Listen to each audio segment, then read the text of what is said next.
listening to the Agent Survival Guide podcast,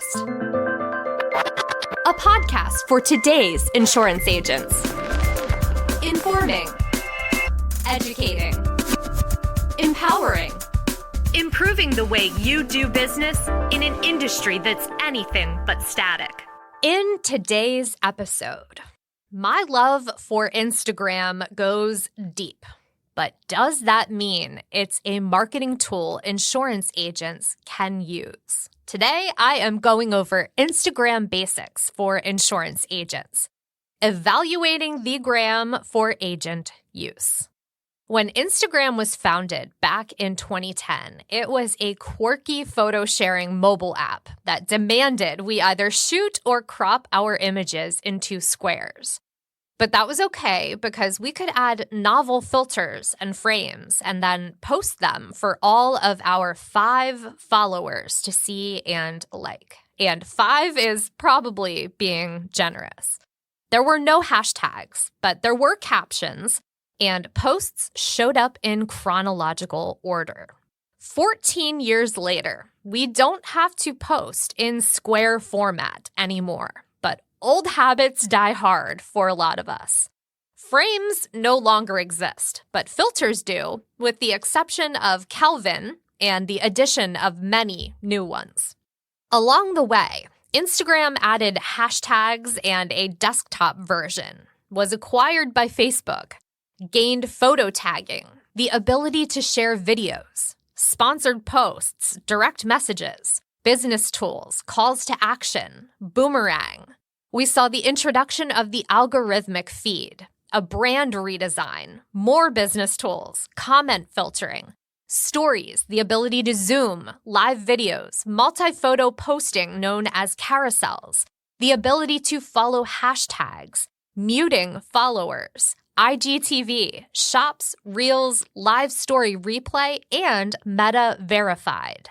What was once a simple photo-sharing app has grown into a full-fledged multimedia social platform focused on visual content that is supported by business ads and influencer SponCon.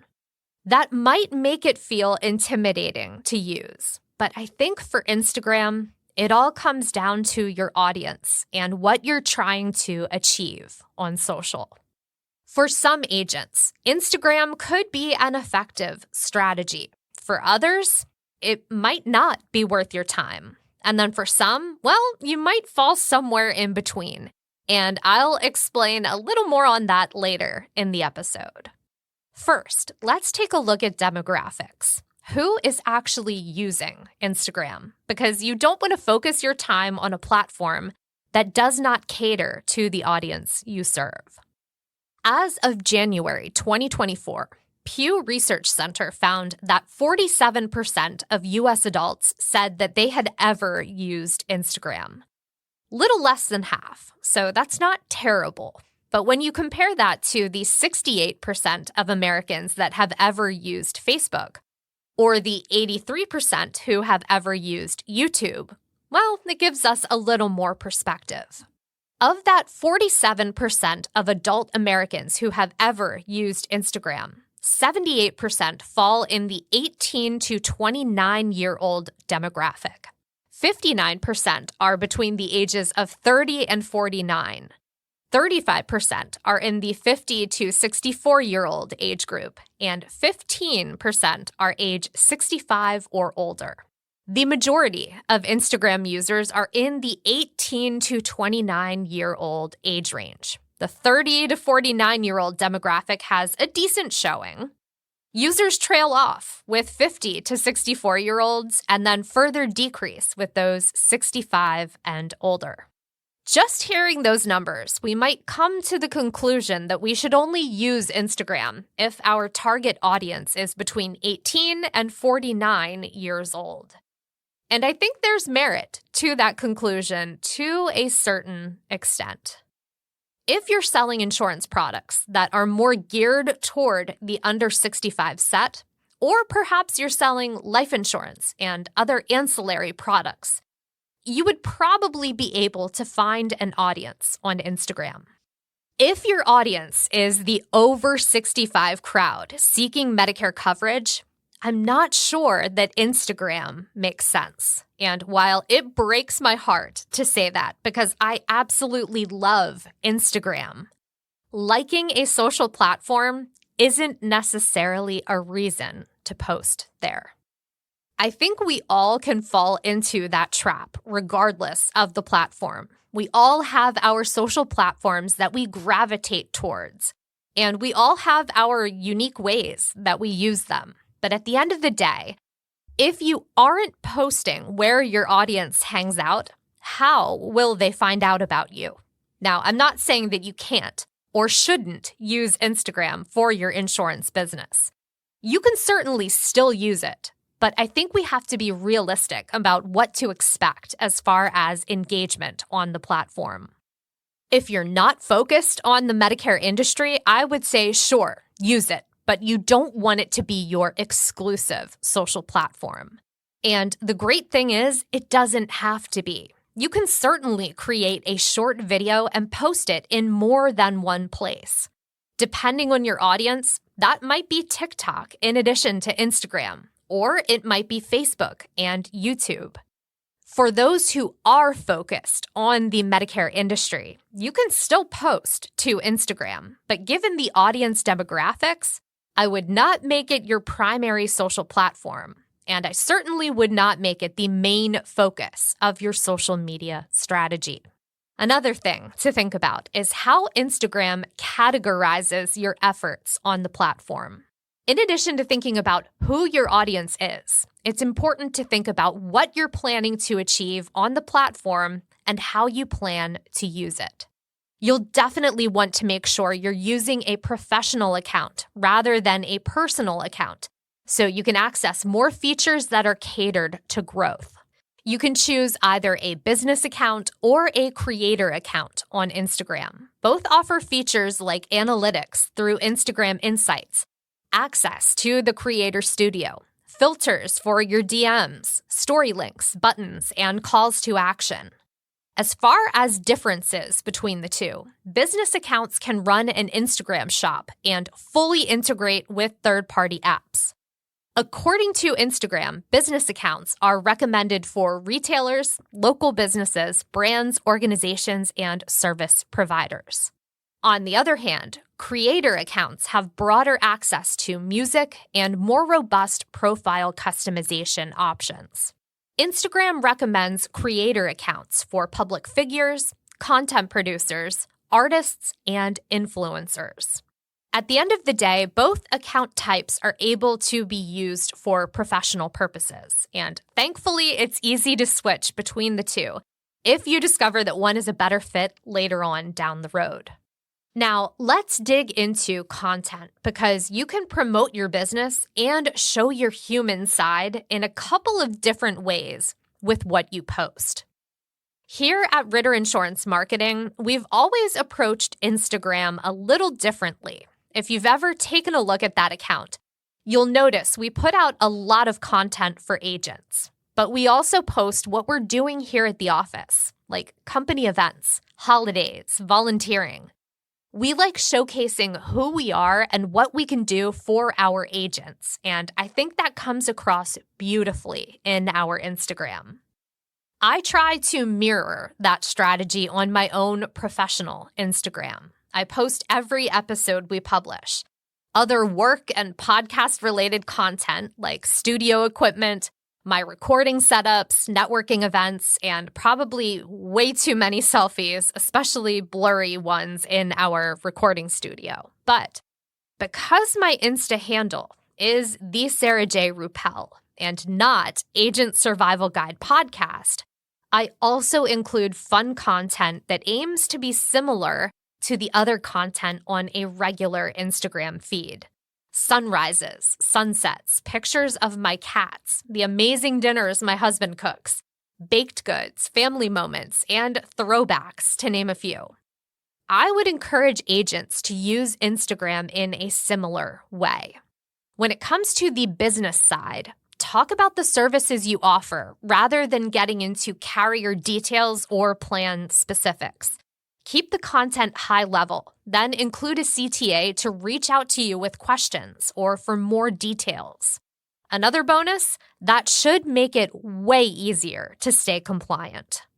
Have some great client stories? Tell them on Instagram. Just make sure to get your client's permission first, and don't use identifying information like names or locations. Maybe you volunteer with a local nonprofit organization. Post about it and share the content they post. Keep an eye on trending audio for the opportunity to create content that either complements it or riffs on it in a way that makes sense for your industry. That being said, though, tread carefully. If you wouldn't let your kids post it, then you probably shouldn't be posting it on a business-related account either. As far as the types of content you'd like to publish on Instagram, that is up to you to decide, and there's a lot to choose from. You can upload one photo, multiple photos, stories that disappear after 24 hours, short videos called Reels, and you can go live. And because Meta owns Instagram, Facebook, and Threads, when you post something on one platform, you can use the cross-post feature to simultaneously post on the other. Or you can go back after the fact and easily share content. So while we don't necessarily recommend Instagram as a primary social platform for those in the Medicare space, you can certainly take advantage of cross-posting features to create a presence on Instagram without having to dedicate a ton of time to it. As far as what type of content you choose to post, well, that depends on you. Some people are comfortable with creating videos. Others prefer more static versions of content. I would consider the time you're spending on content creation and weigh that against what you're getting out of it. You certainly don't want to be dedicating hours of work each week towards Instagram to only get one lead a quarter. That's just not effective marketing. But if you're spending 4 hours to create and schedule out social content that you cross-post and start to gain a following, engagement, and leads, well, that's a different story. Some other best practices to keep in mind. Whether you're posting photos, reels, or stories, make sure you're taking advantage of features that can help boost your visibility, like hashtags, tagging other accounts, and location features. Don't be afraid of using hashtags. That is one of the ways content is categorized and sorted on Instagram. You can also search for content by hashtag, although the search functionality is not quite as robust as it used to be. I follow quite a few hashtags on Instagram as a way to discover more people to follow. When you're posting about another person or business, tag them in the post. This is a great way to get more eyeballs on both your content and theirs. It's also a must when collaborating with others. Don't forget about location tagging either. If I'm posting something work-related, you'll find it posted with the Ritter Insurance Marketing Headquarters location tag. You can do the same with your business address. Engage with your audience too, no matter what you're creating. In addition to the time you're taking to create and post content, make sure you're liking and responding to comments. That is what puts the social in social media. And post regularly. Create a schedule and stick to it. You'll need to post and interact consistently so other users know that your account is active, up to date, and that you'll respond to them. Last, but certainly not least, don't feel like you have to craft the perfect photo, video, or caption to get started. Sometimes that desire for perfection can hinder us from taking the leap into a new opportunity. Unlike a few years ago, what you post on Instagram doesn't have to be perfect. Everyone knows that life is not perfect. When you show that you're human, your followers will relate to that and appreciate it. Now, that doesn't mean that you should get on board the Hot Mess Express and not care about quality. But please, don't think that you need to have the perfect setup. award-winning photography, or the wittiest captions to be able to gain traction on Instagram or other social media sites. Once you've been posting for about a month, you can check in on those analytics available through Instagram Insights to see how your content is doing. And then make changes based on what you learn. Then rinse and repeat. And if you're looking for more information, in our episode notes, we'll be linking to helpful guides on getting started on Instagram, as well as our social media ebook.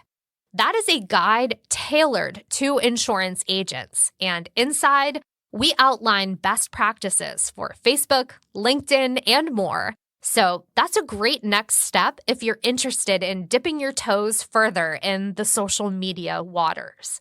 And of course, if you have any questions about social media marketing, please send them our way.